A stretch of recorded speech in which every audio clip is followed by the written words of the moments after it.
Good evening, everybody. Welcome tonight to the Dali Museum for the first in our fall series of the Dali and Science lectures. Hopefully you all can hear me okay. Sound all right back there? Bud, Lothar, you guys? Okay. Very good. Well, we're very pleased to have you tonight. This will be the first of 4 in this series.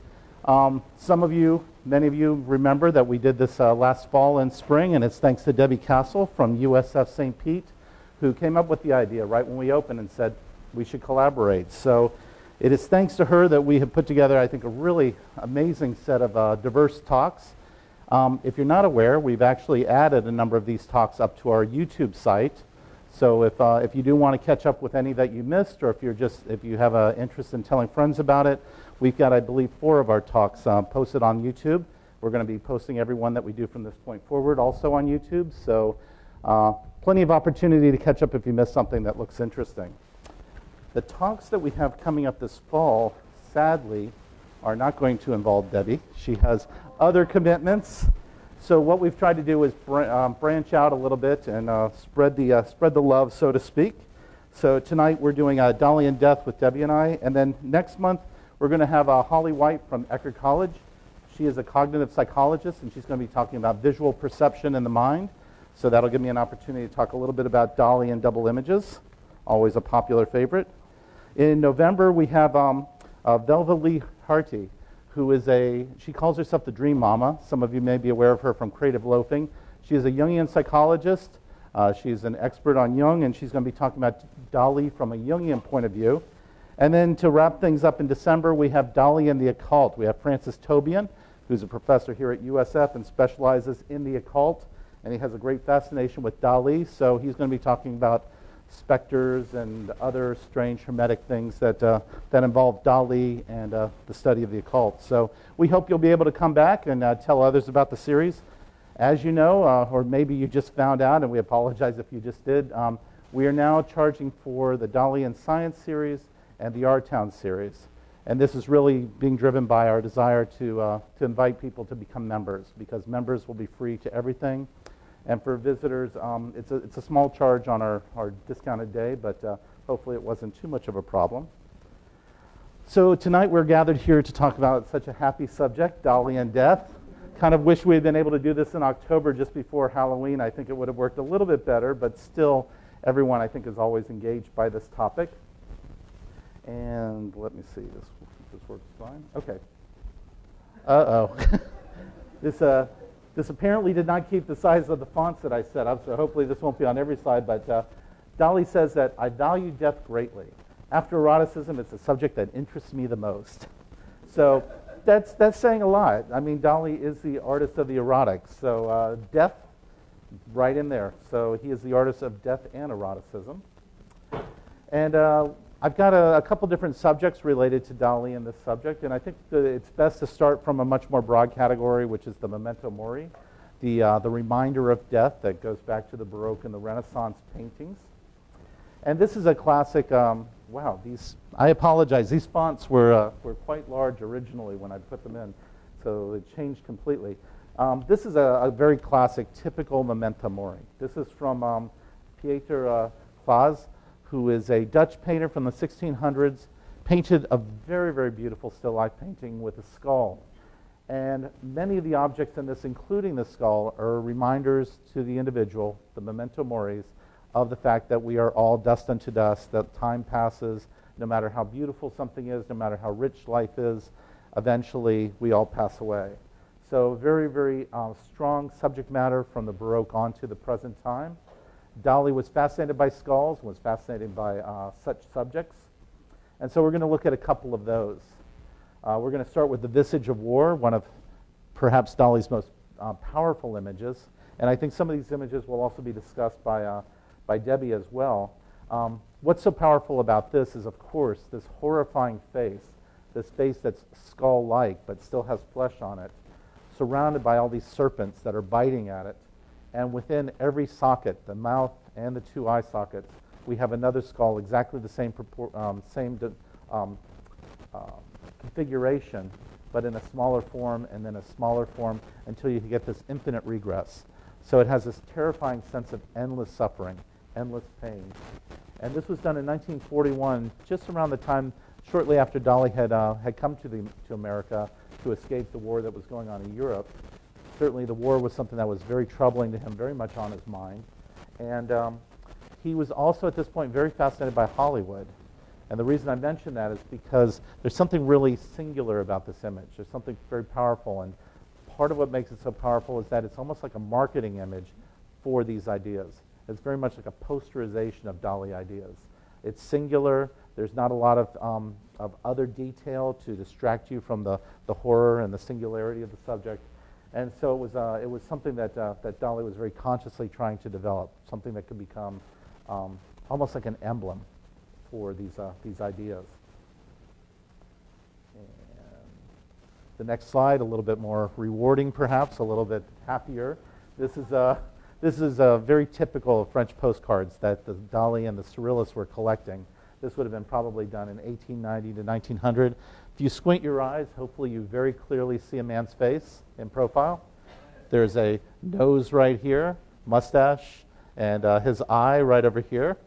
But of course, when you get a little bit closer, it immediately dematerializes into the favorite, I guess, playtime of this gentleman's mind. The things that are on his mind make up his face. So it's Arcimboldo, the artist who did faces out of vegetables, updated to a little more of an erotic kind of content. But very popular. The Surrealists love photos like this. This is one that's a little more macabre and certainly a little bit more dark. It's a postcard that has these words "when alive" at the bottom, which is a little bit disconcerting. So it's not a French postcard. It seems to be for an American audience, or at least was changed into an American postcard at some point. But here we have the three women, less revealing to us, but still there's a sense of eroticism to the way they're presented. But they form not a normal man's face, but actually a skull seen from the side. So here we have the eye socket. There we have the teeth, which seem a little bit overly pronounced. And there's that sense of eroticism and death being connected together. And then we come to Dali. Dali, as I said, was a huge enthusiast of these postcards, as were other surrealists such as Paul Eluard. This is Dali's adaptation of this concept, and it was very well received for a variety of reasons. But his title of it is the very revealing part. It's not double image or image with beautiful women, but it's involuptate mors. It's the idea of voluptuous death. That death and the desire, the drive for lust are one in one, hand in hand. So eros and thanatos, love and death, are combined in this image. And this is just one of the images showing the difficulty they went through to try to stage this particular illusion. Unfortunately for the girls, who I think made like, I don't know, $5 or $10 for their 8 hours of work, the positions were incredibly painful. They got to be, it was probably close to, although not exactly like getting a crown yesterday at the dentist, which was really painful. I won't go there. But anyway, so Dali, the master of bringing these two ideas together. This is from a performance at Dali stage. It was a staging of, let's see, not Don Juan, but another ballet, which will come to me later. I know it's a Wagner. And in his mind, he put together this idea of the dancer, the Spanish dancer, flamenco dancer, with the image that she would stand in front of, which would be on the back of the screen, which was basically like an upside-down urn. And by holding her arms in such a way, she creates the image of the skull with the decoration on her dress becoming part of the teeth of the skull that's grinning at us. So again, beauty and death connected in this very powerful way, 1939. And then this was a poster for the boys overseas, so to speak. This is for the campaign against venereal disease. A simple reminder, be careful because, of course, lust can lead to unfortunate consequences. And here he clearly has the soldier off to the side. You have the two lovely ladies showing their wares to the young man. And then this kind of over-the-top sort of gothic 19th century macabre sensation of the luminous light with the birds and with the bats and butterflies flying. And clearly it becomes a skull. So the two eye sockets and the teeth inside the grinning mind. All of this being inspired, curiously enough, by Dali's enthusiasm for Hans Holbein, who was the painter of the court painter for Louis or Henry VIII. And this is one of the most amazing paintings to encounter at the Tate Gallery in London. It's the ambassadors, two gentlemen, very worldly, very much surrounded by the fortunes of their success, of their knowledge, of their experience. And in the center, the strange object that can only be deciphered from looking over the canvas at an angle, which becomes this very perfect skull when you see it from a different sensation. Like standing here, looking down across the canvas, this distorted image suddenly becomes a perfect skull. The reminder that even, the most successful, the most powerful, the most handsome of us will also be, just like us, dust unto dust in the end. Dali takes advantage of this opportunity to think about distortions, visual distortions, and takes them one step further. This is a great one. It's the average atmospherocephalic bureaucrat in the act of milking a cranial harp. It's a tip of the hat to Dali's consternation with his father, who was a very difficult personality. At this point, the two of them weren't speaking to each other. So he combines this idea of the distorted skull with the masturbatory father. It's very shocking. So this idea of self-pleasure also connected with death and the horror of the formlessness. And I think the last skull I have is from 1956, a very different period of Dali's life, but still that sensation of the memento mori, the vanitas, the skull-like face that can be seen through a different kind of visual illusion. Here it's not so much eros, but it has an almost spiritual quality to it, with these Arabic figures at the bottom who become the teeth inside of the grinning mouth of the skull. So here, these are the two eye sockets, the nose, and then the teeth of the figure. So a couple different variations on the idea of the double image skull. And perhaps one of the reasons that Dali is so drawn to this is that in Spanish culture there is a very great fascination with the subject of death. And I don't know that it seems a little false to say that it's unique to Spanish. Certainly it's not.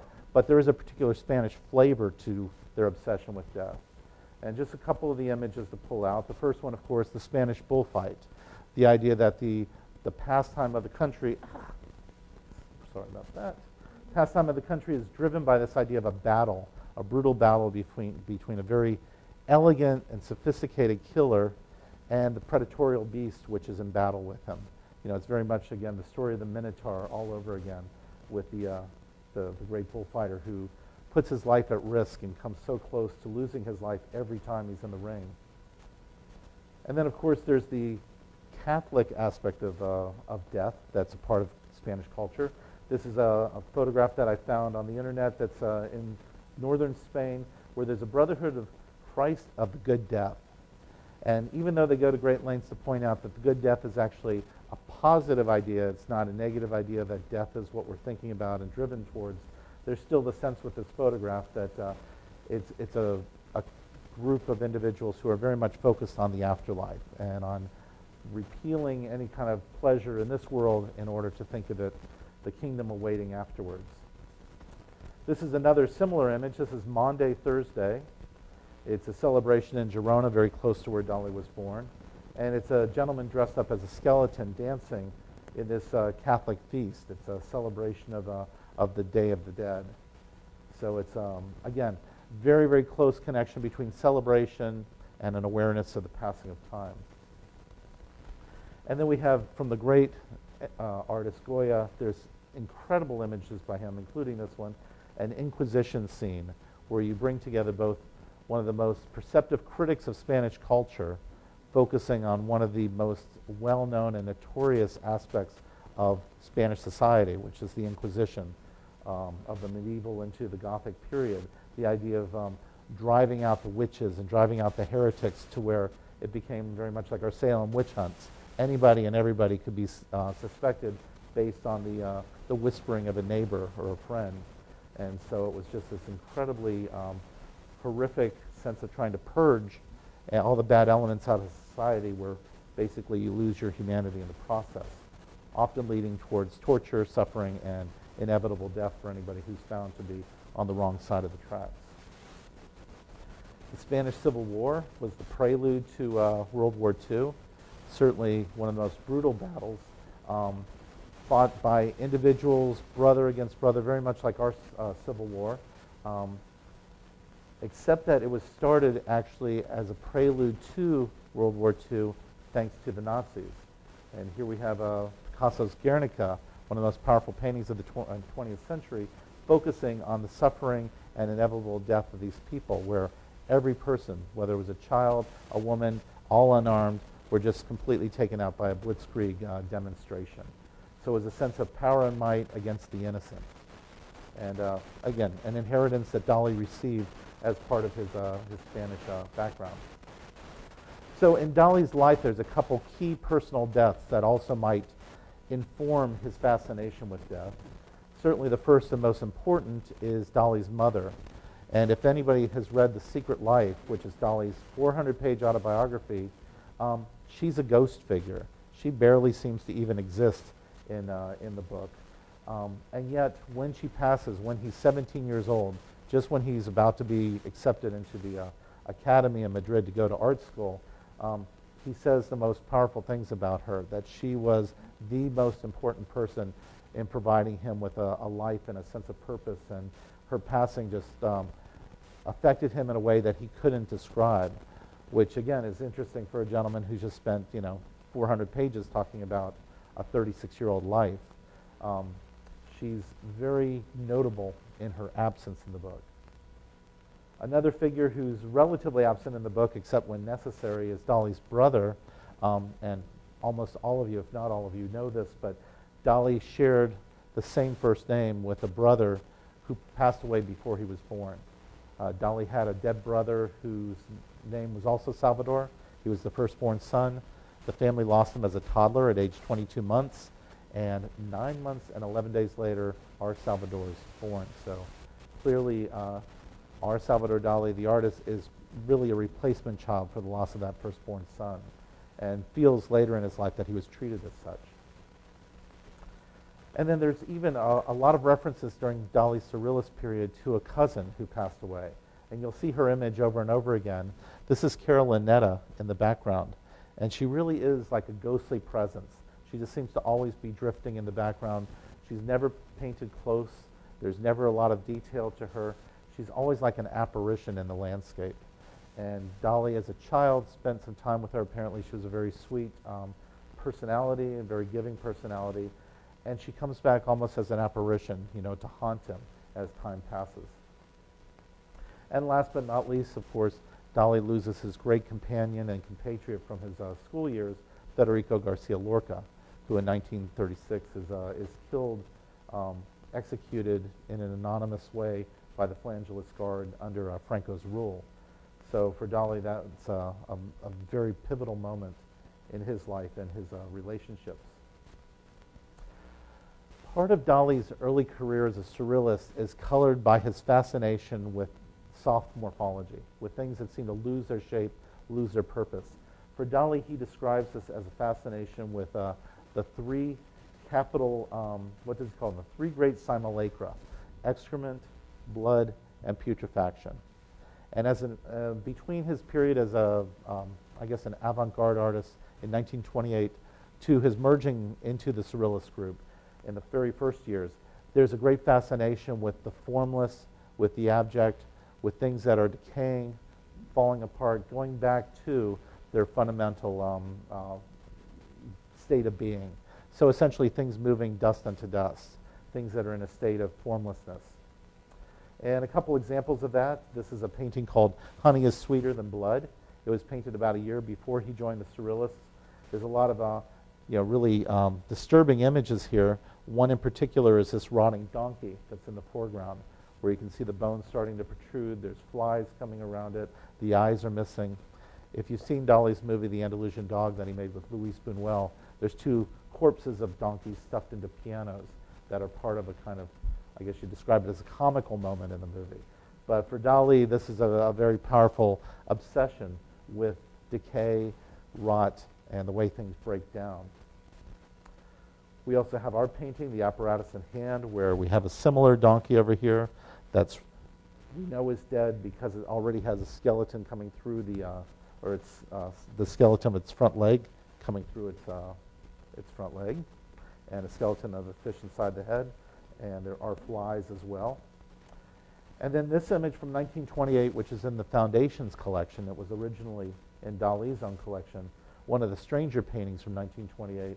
It's the rotting donkey, where there's a combination of very realistic and recognizable landscape features, and then these sort of horrific, grinning specters of, well, down here it's clearly an animal, which we take to be the donkey, but the big question is what is going on in this particular configuration.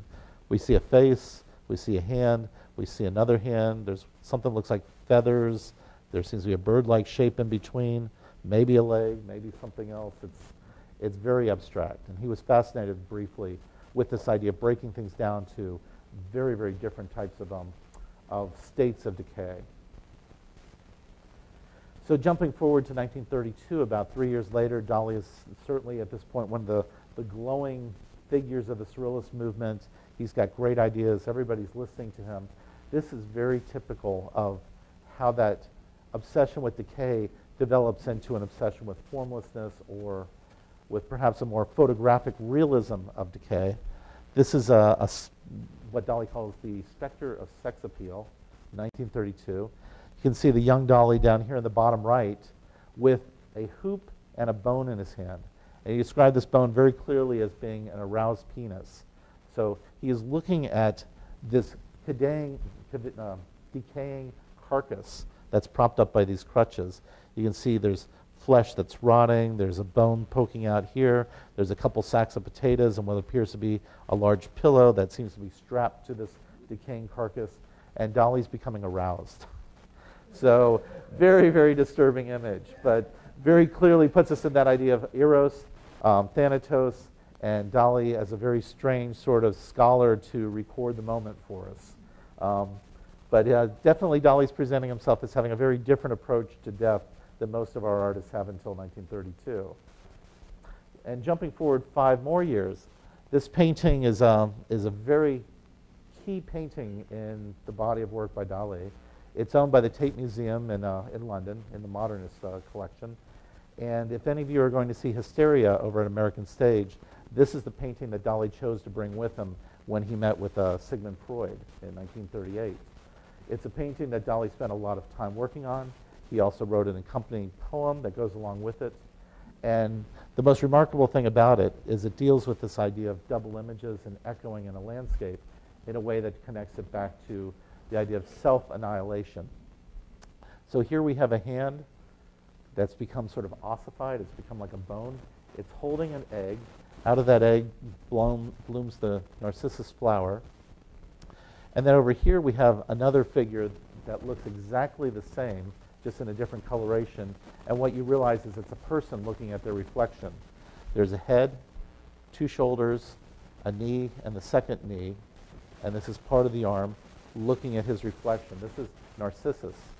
So Dali has made these 2 forms, this hand holding the egg and then the form of this young man looking at his reflection who he's fallen in love with, as being very similar. And Dali says that in Catalonia there was a saying that if somebody was nuts, if they were starting to go insane, they must have had a bulb in their head, like an onion bulb. And so what he's done is he's placed the Narcissus flower as the bulb inside of the head, showing that this man, this Narcissus, is crazy. And of course, Dali, the master of narcissism, becomes identified with the gentleman who's fallen in love with his image, and through that becomes basically locked out of society, becomes removed from society, and basically becomes a ghost. So he is moving towards the state personified by this ossified hand. There will soon be the loss of self in this process. And there's even a dog over here that has lost a great amount of its flesh, sort of like those rotting donkeys. So again, I apologize. All of these were so much larger on my screen upstairs. I was very consciously trying to do that. Great quote, though. If I believe in death in the traditional sense of the word, that is to say, in decay and nothingness, I would start trembling like a leaf, and anxiety would keep me from swallowing anything. But that's not my belief at all. So here, at this particular point, and this is probably an interview from about 1948, Dali is saying that he doesn't believe in this kind of death. This is not the kind of death that he himself is going to have to confront. which is pretty shocking given all the images that we've just reviewed that lead us to exactly that same conclusion. Let's briefly take a look at Dali's war images. There's 3 of them that I chose, but this one really is the most powerful. This is soft construction with boiled beans, also known as premonition of civil war, painted and finished just prior to the civil war breaking out in Spain. Apparently the premonition of civil war title came right afterwards. As soon as war broke out, he added that title to it.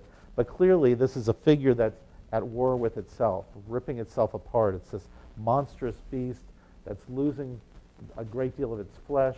Bones are protruding. There's a piece of raw meat placed over here.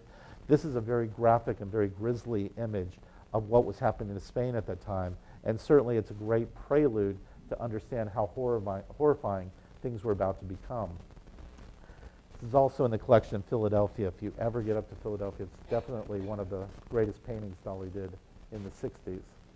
The companion piece, which is in the Tate Gallery in London, is Autumn Cannibalism, done shortly after the first one, and done in such a different style that it's just remarkable what both of these say in relation to each other. This one deals with the same idea of war, but here war is treated as something that's very pleasant. It's a pleasantry. It's something that we are cultivated citizens. We slowly and daintily slice bits of each other apart until finally we've scooped away all the good bits and there's nothing left. But it's done in exactly the opposite style. Instead of horror, here we have something that's presented as if it's a typical dinner, where you just suddenly realize, oh my God, you know, they're cannibalizing each other. And that will lead us into the next set of images. But I wanted to throw this one in too. This is an image related to Dali's, I guess, understanding of the atomic bomb. This was one of the very first images Dali painted responding to the dropping of the atomic bomb. This came in 1945, and it's very different than what we usually associate with nuclear mysticism, which is a more Catholic understanding of the universe in a kind of spiritual way. Here, this is much more graphic and much more about self-annihilation. The war is being won through the loss of anything that we would consider to be powerful or valuable to ourselves.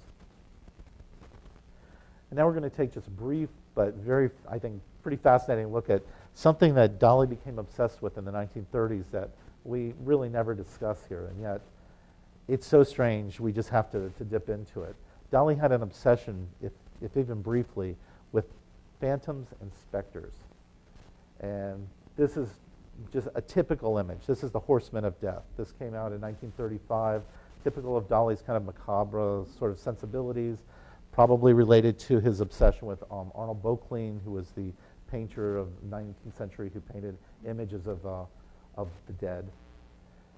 And this is some photographs that came just prior to this, where Dali is posing basically as what I guess is a specter. And this is from an article he wrote that seems to go along with the painting we saw just a little while ago. It was called The New Colors of Spectral Sex Appeal. And it's sort of like the sexual arousal of ghosts is the best way to describe it. So here we have these two ghosts balancing these strange sort of vertical or horizontal objects. And in the article, Dali has this nice little chart. And I defy anyone to really understand or comprehend what he's trying to get at here. He's trying to be very specific on what's different between a phantom and a specter. And for example, phantoms, well, going almost to the bottom, a phantom is like a sponge, whereas a specter is like a brush. A phantom is a receiver of light, where a specter is a projector of light. Phantoms are often verticals. They're elevators, they're curves, they're spinoza, where specters are diagonals, staircase banisters, ridges, uccello. Phantoms are height, immobility, enveloped insinuation, where specters are speed, instantaneity, blazing manifestation. By the time I get to those words, I have just lost any sense of what he's trying to describe here. And he makes some associations. He says, label your friends, figure out which category they belong in. And he gives some examples. He says that phantoms include, let's see if I get this right, Freud, the Giacometti by Leonardo da Vinci. Who else was in the category? One other person that would help. Oh, Greta Garbo. And he said, unlike phantoms, specters would include Harpo Marx, it would include Picasso, Duchamp, and one other painting, which is escaping me. But I still don't have the slightest clue what he's talking about. I can't figure out which would be which or what are the particular characteristics. I can look at this list and I can say what they are, but I still have no idea. So a couple examples. Again, here's the specter of sex appeal, which the article seems to be a companion piece to. The rotting corpses, ghosts seem to cause arousal and delight. Here's one from our collection, which is actually very beautiful. I know that part of what he was getting to is that there's an ability to compartmentalize one's exhibitionistic tendencies, so that breasts or toes or fingers or whatever could be treated independently of the body. And he said that perhaps bones could be on the outside of the body, and sheets would simply be something to wrap and accentuate absences or presences. So he's obsessed by the idea of sheets and the way sheets can magnify or lie to us about what it is that they're presenting or covering, and then also the way that the body can be also turned inside out in the state of being a phantom or a specter. Here's another painting that may help modify that a little bit. It's a surrealist composition with invisible figures, and you'll see that the figures are actually indicated by their absence. A chair with an opening and a bed with the presence of the person who's not there. And then finally, from our collection, the idea of the enchanted beach with three fluid graces. The figure over here is suggested by her absence. And also, since we're talking about Dali and death, although Dali says these are the three fluid graces, it's been argued very well, I think, that this is actually a presentation of the three fates, who weave one's life and then snap it when it's time to end it. So a brief transition into cannibalization, something I think that we talked about ad nauseum during the Dali and eating discussion. But Dali saw his father during a particular period of time as a cannibalizing predator, an Oedipal figure who wanted to destroy his son. And a couple of the images that are associated with that, there's a print from the Chance de Maldoror, where we see father cannibalizing son under a sewing machine. There's the Enigma of William Tell, where the figure cradled in Lenin's arms is actually a small child with a cutlet on his head. Dali reasoned that if the father saw the cutlet instead of the baby, perhaps he'd eat that first, and the baby could slide out and get away without being seen, which is a very strange concept. And then we have the painting called William Tell from the Pompidou collection, where the father has a pair of scissors, is maniacally looking at the son, has his penis dangling very obviously out of his shorts. Dali, or the son figure here, looking away, shielding his genitals. We don't know if he's lost them yet or if he's about to be castrated by the father. And it's a parody of the idea of the of life from the Sistine ceiling with God the Father and Adam. So there's father. Now we come to mother or companion, female companion, as cannibalistic predator. Here we have Jean-Francois Millet, which is one of Dali's great obsessions. Dali makes the observation, and we will hear much more about it in the next part of the lecture. Dali sees the female as somewhat predatorily like a praying mantis, which will, after mating, will devour her mate. So Dali finds this to be this uncanny sort of repetition in nature of the sort of symbolist fear of the succubus or fear of the femme fatale. Female is destroyer. And it's all tongue-in-cheek, but at the same time there's sort of an intensity to Dali's presentation of this. Here we see the female with her needle about to pierce the male and suck out his life force. And then we see another variation of it with the male as skeleton and the female not seeming very different from the one we originally saw, but she's clearly had a good dinner. And that brings us to quickly towards the last observations in this idea of Dali and death. Dali, in his later period in his life, of course, moves away from this obsession with decay, destruction, things breaking down to their primordial form, and he becomes much more obsessed with crucifixions as transition points to the afterlife, to the beyond, to something better than where we are now. And so, for example, in Christ of St. John of the Cross, here we have the crucified Christ, but he's a Christ in ascension. He's a Christ as almost like Superman. His body is perfectly muscular. There's no blood. He seems to be a perfectly gorgeous Hollywood model, which basically he is. The man who posed for this was a stuntman in Hollywood. So he not only had the good looks, but he also had the great physique. And Dali shows him over Port Legat. So there's this idea of death leading to an afterlife that moves us away from the present.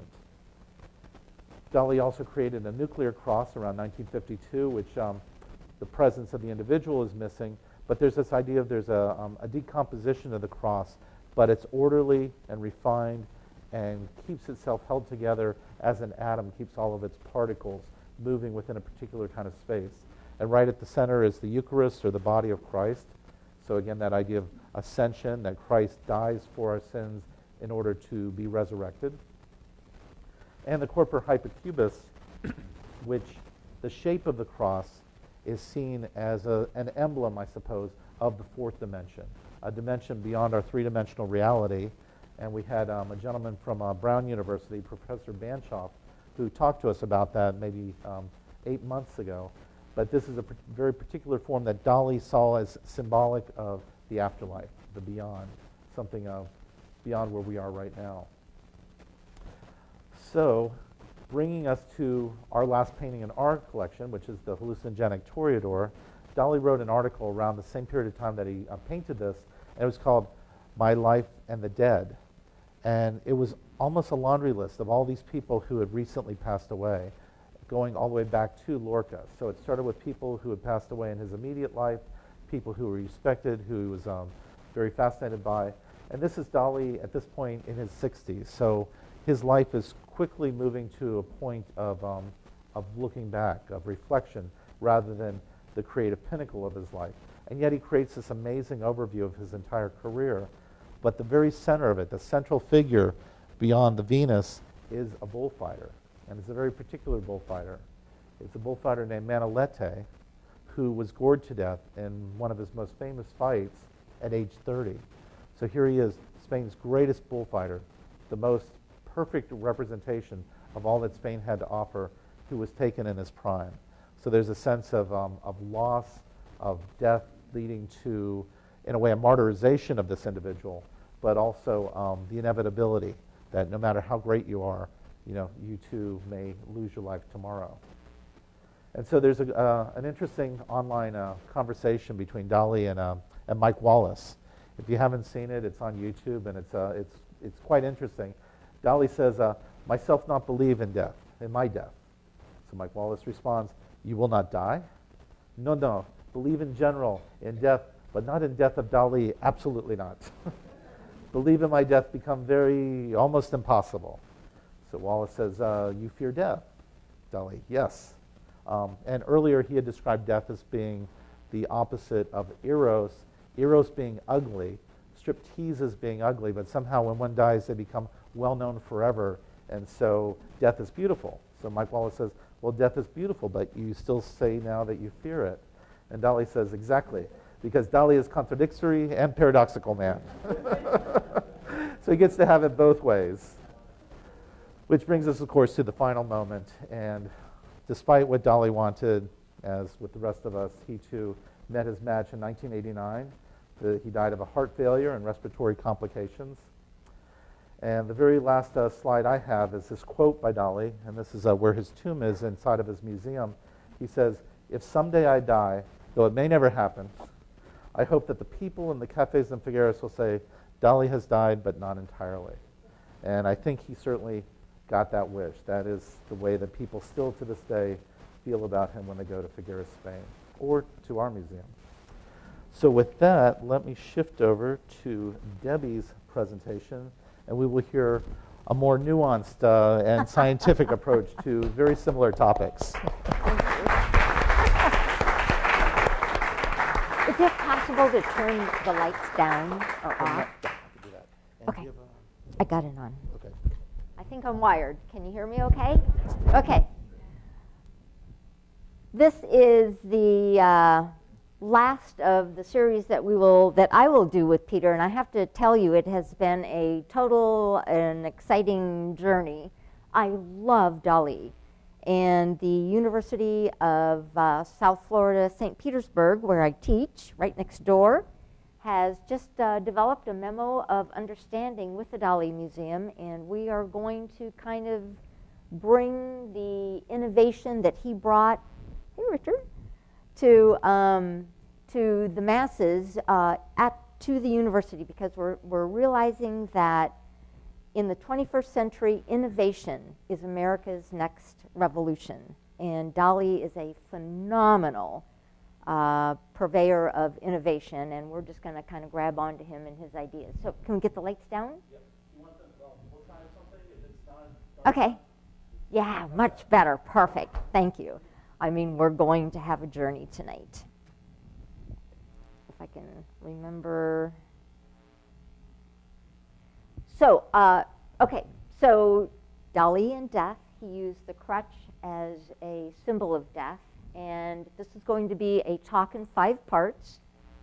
This interesting image that he painted is sort of, in my opinion, the loss of youth and the downturn and slide into death. And he saw, certainly as all of us do, that death is the end of life as we know it. And he showed that very much in this tragic painting of the dying process as painful, but more for those who are living. And that death also could be a beginning, part 2. It is certainly the ashes of one species are declining, and it is the decaying bodies are eaten by another species. So it's death of one species, but bringing to life of another species. And we see this over and over and over. We start from ashes and we go to ashes, but it's not the end of us. There is immortality, certainly, in our DNA and in the atomic structures that make us. Quickly to part 3, he also saw death as peace for the individual. No more horror, no more pain, no more paranoia, no more fear. It's one of the beauties of death. He also found peace in the small death that the French call the petite mort, the orgasm. And being the great masturbator, he had many opportunities for the small death. This is what he thought of the small death from his perspective. We have the peace of the post-orgasmic period, the sleeping eye. Certainly this is the flaccid penis, which is always the arousal, the life, the ejaculation, the orgasm, and the death. How does a biologist see the small death? Well, this is an interesting little lesson, gentlemen who are in the audience. Certainly, and it's different for men and women. Men have the erection pretty quickly. Women follow much slower. We need foreplay. Remember this. Men then go into the peaking, the ooh, the ah. They hit the orgasm, and damn it, they're done very quickly. That's what they call the small death. Women, on the other hand, it takes longer. We peak later. But look at this. This is what you guys need to pay attention to. Right here, we don't die quickly like men do. We continue on this ah, ah, ah. And this, if you gentlemen will delay your small death until we have our first peak, we will have many more with you and be much more satisfied. And in biology, there's a huge amount of courtship, and I'll talk a little bit about this in a minute. We women put you men through the hoops. Why? Because we want an indicator of your commitment to take care of us and our infants, because we invest a lot in offspring. So we're looking for men who are not the quick in and out. We're looking for men who are willing to delay and spend time in the foreplay to bring us to our first small death, and then we will provide us pleasure thereafter. So there you have it. I teach a course in sex. It's a biology course to freshmen. I have 255 students. It is the largest course class. And I haven't taught them this, but I will. It's a big favor to all these students. I'll do about half and half, surprisingly. This is me. 4 orgasms later, I have finally reached the small death. And this is a Dali painting. I think he has a totally different interpretation, but man, I am done and gone. So we're at part 4 already, and we're going to talk about the death, and this is something that Dali feared, death by the cannibalistic female. And I dressed the part tonight, but we're going to do a little survey. So I have like 5 or 6 little offerings to see if I, in fact, look like the la femme fatale, the deadly female. The fake blonde hair, yeah. The jewelry, yeah. The glossy red lips, glossy fingernails, glossy toenails, no, I'm missing that. The bountiful cleavage, not so much. The black, sexy, little satin in the back, yeah, very, very much. The one thing I'm missing, and since we have no children in the audience, is the come fuck me pumps. That, more than any other reason, tells you that I may talk the talk, but I ain't walking the walk. You need not fear me. So, certainly Dali had a fear of the power of the female to castrate, and we certainly see this in nature. And let me tell you a little bit about the praying mantis. Both of them have 4 brains. We have a brain, let's see if I can do this, a brain in the head, which is sight and how they make their way through the world. They've got another brain in the thorax that runs the 6 legs, and they've got 2 brains in the abdomen, one for digestion and one for sex. So here is the female, huge, full of ripe with eggs. Here's the male. He sees her from a distance. His brain says, oh my God, she's a predator. If I go close to her, I'm toast. But the brain in the abdomen is throbbing with lust for her. So he's paralyzed, doesn't know what to do. Eventually, the brain down here moves him along, and if he doesn't come close enough soon enough, she will help him by decapitating him, getting rid of the inhibition and the fear, and literally headless, he will mount her, penetrate her, and provide the sperm package that she is so much after. And it comes with a lot of sugar in it, so she gets nutrients. Important for the egg. So he's done his job. He's delivered the DNA to create the next generation of praying mantises. She then, if she's hungry enough, will not only finish off his head, but finish off the entire body. And why not? What a waste. Why should it go to a bird? Why not go to his own offspring? The Black Widow. And had I put on my little red dress and my come fuck me heels, I could have been her. So here, doing the same thing. Okay, so here is the female, woven her web, and here's the male. You'll notice, number one, he's got these very long legs, and the reason he has them is he plucks the web many, many, many times to let her know that he's not prey and not to kill him, but that he's here and it's kind of the courtship. So it's foreplay.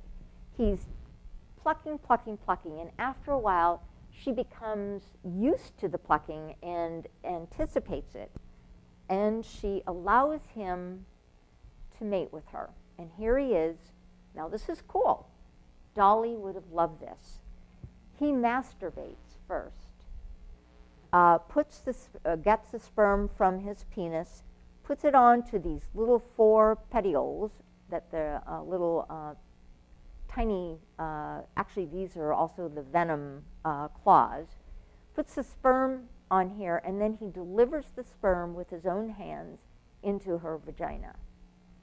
And once he has done that, if he's not fast enough and doesn't disappear quickly enough, she wraps him quickly in a web and devours him. Dali's worst nightmare. Here's another spider that does a similar thing, but a little bit differently. Here's the male. He has masturbated, grabbed his sperm, and he has delivered the sperm packet along with his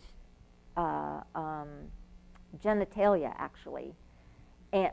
And before he can get away, she rips him off, tearing off the genitalia with the sperm still in it, and devours him after castrating him. Not a pleasant way to go. Now, spiders, yeah, we get they're creepy, but look at the sweet honeybee whom we love and adore. She's a bitch. Here she is, flying. He's grappled with her. He's transferred his sperm into her vagina, and it stays there. He then falls to his death. He's castrated and falls to his death and bleeds, either bleeds to death or is eaten by ants or birds. If she's not happy with the amount of sperm that he placed in her, she rips his genitals out, discards them, and goes after another male. And she will castrate up to 19 males to make sure that she's got enough sperm that she can rear 100,000 worker bees and a new generation of queen bees over the next year. I'll never look at honeybees ever again the same way. She's a champ. This is probably my favorite. These are midges. They're little flies, like mosquitoes. They bite. They don't suck our blood. They just take a chunk off and slurp it up. Here's the female. Here's the male. Typically, they mate in the air, and they mate belly to belly. So she grasps the male, holds him with her legs, and is flying with her wings, and she kisses him. And they continue to kiss belly to belly, missionary style, until he has passed his sperm packet into her waiting hot vagina. And then she bites his lip off, sucks him dry, and discards the carcass to the ground. Vicious bitch.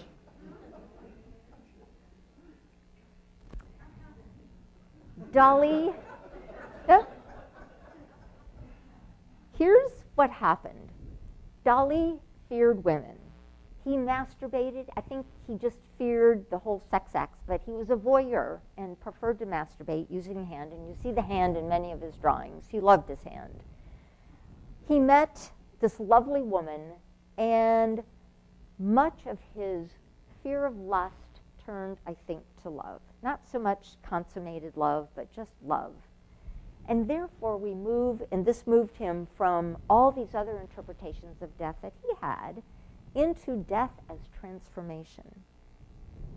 We see transformation from egg to adult, and biologically it's a fascinating process that involves cell death, actually cell suicide. This is a healthy cell, and this is a cell that has committed suicide, has died, and it packages itself into these cute little balls, they call them blebs. And the reason they package it, if the cell burst, it has toxins in it, digestive enzymes, and it would damage other cells. So they very carefully are programmed, and once they get bloody like this, they're recognized by the immune system scavenger cells, and they're eaten so that there's no damage done. So you got to ask, why are we programmed for cell death? And during development, here's where it comes into play. This is developing tissue that will become a hand. And the cells start dying, committing suicide in between these little areas of the hand. And they eventually create the digits. This is of a frog. Digits of the hand. And we have gone through this. Without cell death, we wouldn't be nearly as complex and flexible and interesting. We would just be sheets of tissue floating in the oceans. Cell death is a dominant part of the transition from a caterpillar to a butterfly. This is an eating machine just like your children were as infants. You feed them, they poop. You feed them, they poop. This is exactly what this caterpillar is doing. And here's something, there's the poop, it's called frass. And it converts to a butterfly when the caterpillar is here. 99% of its cells commit suicide, and it becomes a broth. But that 1% of cells that remain have been embryonic in the caterpillar from day one, and those cells feed on the broth of the dead caterpillar and generate the second very different organism called the butterfly. So it's like an organism within an organism. It's beautiful. And without cell death, that wouldn't happen. Certainly you're familiar with the tadpole. Beautiful tail. It's in the water.